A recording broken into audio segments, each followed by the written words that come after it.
আসসালামু আলাইকুম রহমতুল্লাহ। আজকের এই ব্লগে আপনাদের স্বাগতম।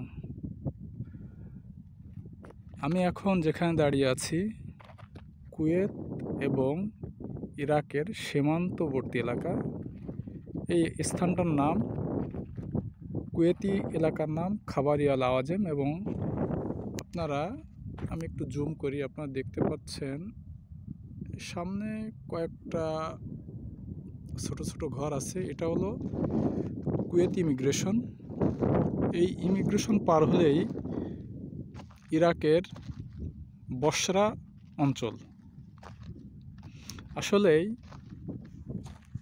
প্রকৃতি আল্লাহর দেওয়া এক অশেষ নিয়ামত।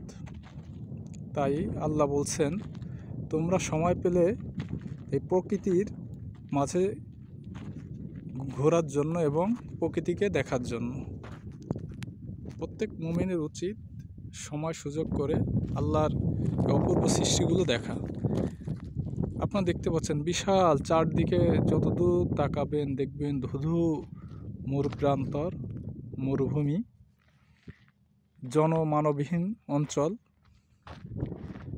আশেপাশে বাড়িঘর তেমন চোখে পড়বে না, সীমান্তবর্তী এলাকা। এই জন্য তাছাড়াও কুয়েতের এই অঞ্চলে মানুষের বসবাস খুবই কম। এখানে বিস্তৃত এলাকা ধরে ফাঁকা পড়ে আছে।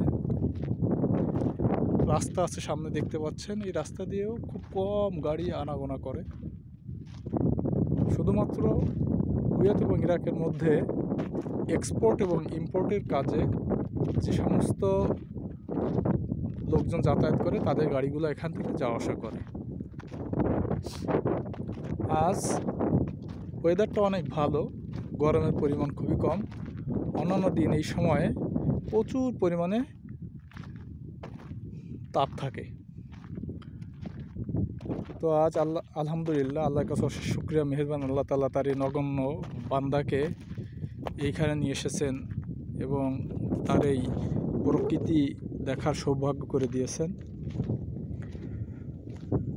তো সবাই ভালো থাকবেন, সুস্থ থাকবেন। দেখা হবে ইনশাআল্লাহ পরবর্তী কোনো ভিডিওতে। আসসালামু আলাইকুম।